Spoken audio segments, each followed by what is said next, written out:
bersamanya sedikit lebih lama. Julius Wijaya.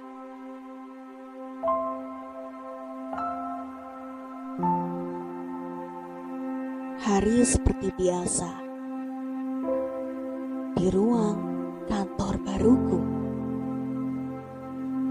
Maklum, kantorku baru pindah tempat dari ruko yang kecil nan sumpek. Hari ini adalah hari pertama untuk kedua staf baruku di divisi keuangan. Salah satunya yaitu Yuli.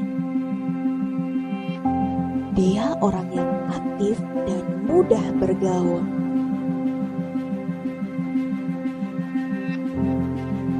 Satu minggu setelah hari pertamanya, dia langsung mengajak aku dan dua orang temanku untuk berkaraoke bersama. Akhirnya kami pun berangkat karaoke berempat, yaitu aku, Yuli, Anthony, dan wanita yang aku sayangi, Afifa. Selesai kami karaoke, aku dan Afifa tidak langsung pulang. Kami berdua mencari tempat makan yang dekat dengan tempat karaoke tersebut.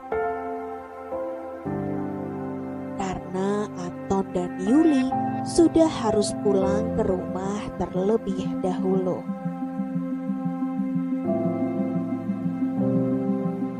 Semenjak kejadian malam itu, aku dan Afifa sering BBM-an. Bahkan di ruang kantor yang hanya berjarak 2 meter denganku, kami sering BBM-an. Semakin hari, perasaanku semakin kuat dan yakin kalau aku benar-benar sayang pada Afifa. Tapi perlu aku perjelas bahwa Afifa baru saja bercerai dari suaminya. Ia sedang mengurus surat-surat perceraiannya. Satu lagi, ia sudah memiliki anak berumur 2 tahun bernama Rara. Umurku yang terpaut jauh darinya membuatku merasa bahwa ia tak mungkin melirikku untuk berhubungan serius dengannya.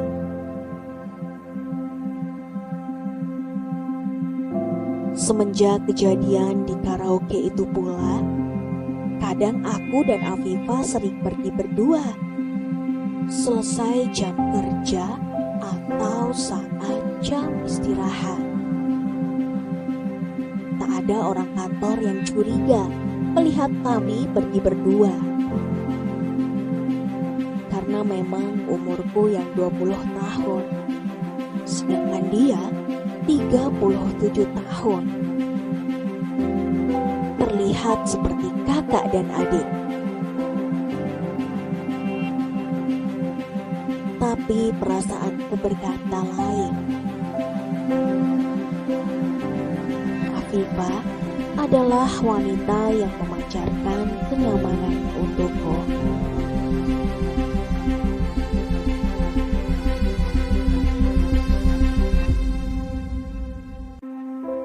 Hari ulang tahunku semakin dekat.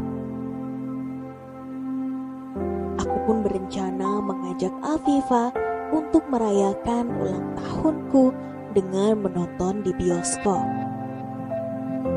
Dan dia menyetujui ajakanku. Informasi tambahan bahwa aku bekerja sambil kuliah malam.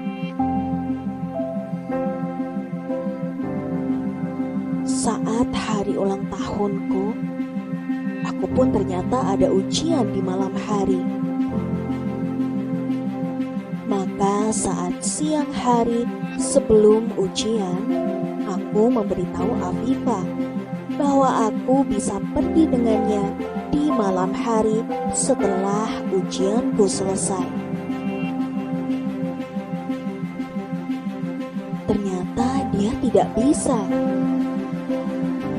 Karena jika sudah pulang ke rumah, anaknya tidak mau lepas darinya. Aku pun terpaksa mengatakan batal dan menundanya sampai 3 hari setelah semua ujianku selesai.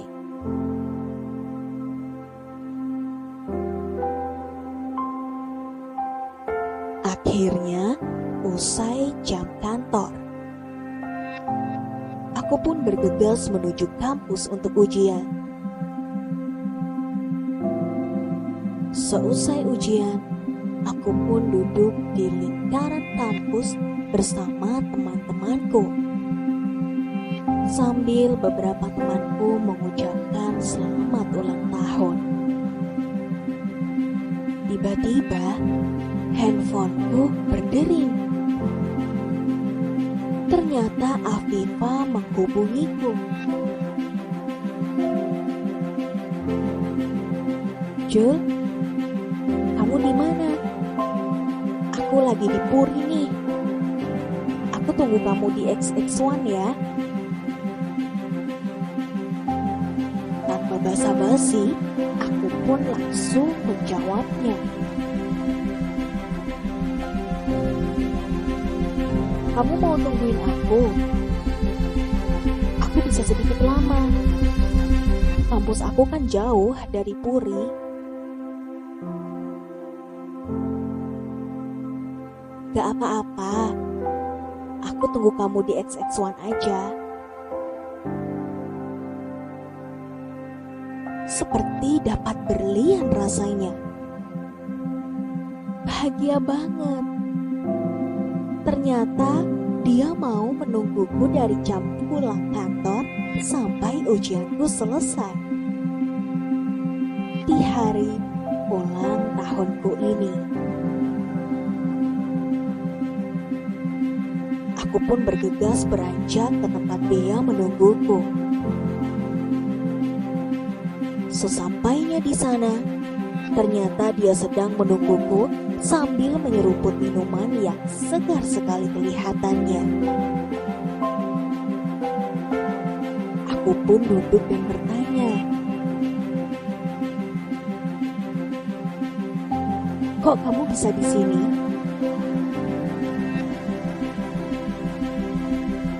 Dia pun menjelaskan panjang lebar kepadaku bahwa seusai jam kantor tadi, dia menghubungi temannya untuk menemani dia jalan-jalan di mall.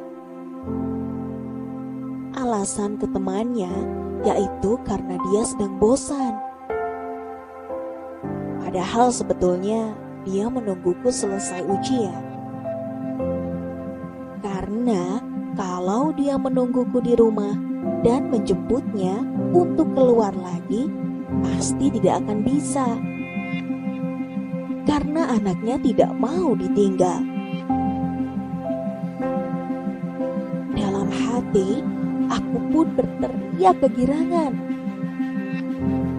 Karena dia mau menungguku hampir 3 jam seusai jam kantor hanya untuk merayakan ulang tahunku tepat di hari ulang tahunku.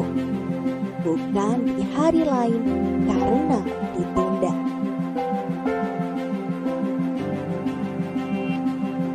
Akhirnya kami pun jalan-jalan di mall dan berakhir di kedai kopi yang aku suka. Dia menunjukkan foto suaminya yang sudah menikah lagi. Padahal surat perceraiannya pun belum selesai.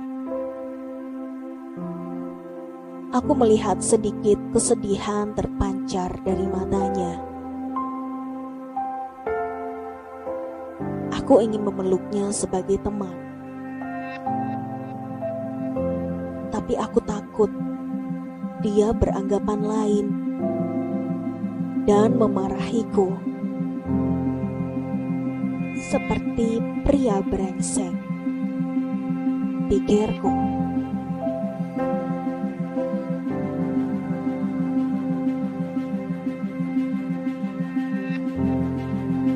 Kami pun sering berjalan-jalan seusai jam kantor. Kadang mencari DVD, makan sore, dan pernah setelah mencari DVD, kami makan soto di pinggiran, dan kami kehujanan saat dalam perjalanan pulang.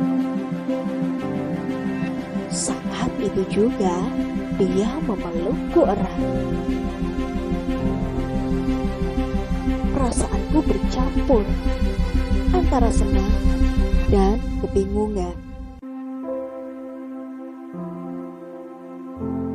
Akhirnya, aku katakan lewat BBM bahwa aku menyayanginya lebih dari sekedar teman. Tapi dia menjawab,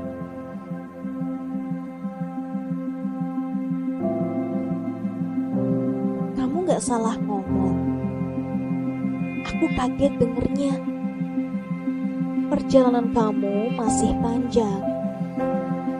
Jangan jatuh di orang yang salah.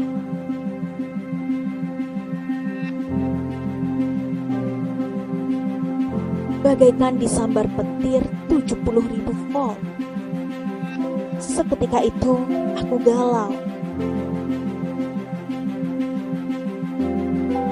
Semenjak kejadian itu, aku takut dia berubah. Tapi dia selalu mengatakan bahwa ia berjanji tidak akan berubah. Asal aku tidak ada perasaan apa-apa lagi.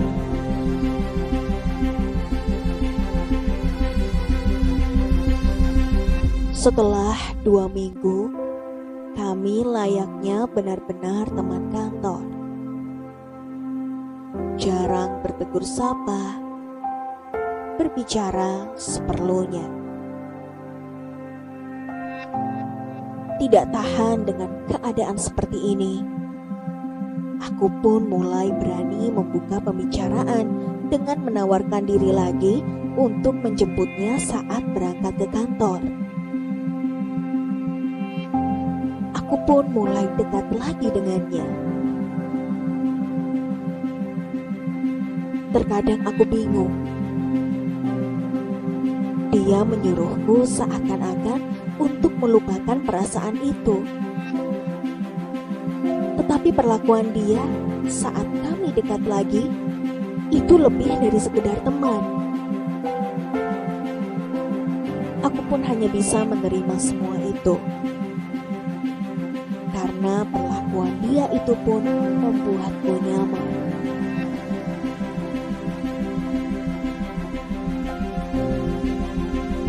Hari ini, aku berencana untuk menonton bioskop bersama-sama.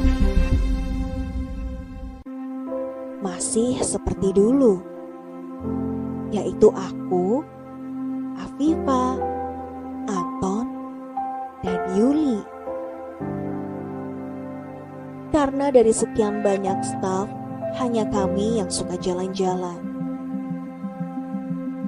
Saat memasuki bioskop, aku pun memegang tangannya agar dia tidak jatuh saat digeser-geser oleh orang lain.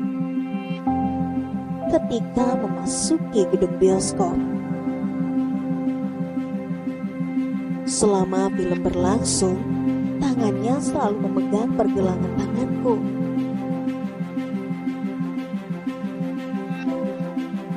Kenapa kalau dia gak sayang, kok tangannya selalu memegang tanganku?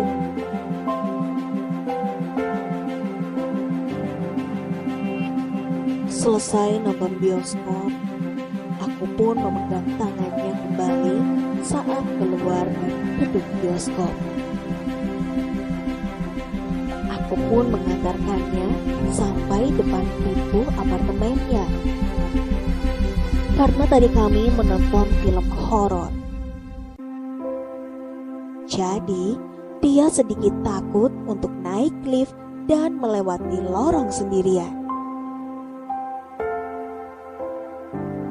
Sampai hari ini, kadang kami suka bertengkar karena aku cemburu saat dia diantar pulang oleh stafnya. Kadang kami masih sering BBM-an, walaupun aku tahu saatnya nanti akan datang, yaitu saat dia memiliki suami dan ayah baru untuk anaknya. Karena dia tidak mungkin memilih aku menjadi suaminya di umurku yang masih 20 tahun ini. Aku dan dia tidak mungkin bersama selamanya. Tapi aku rela patah hati hanya untuk bisa bersamanya sedikit lebih lama.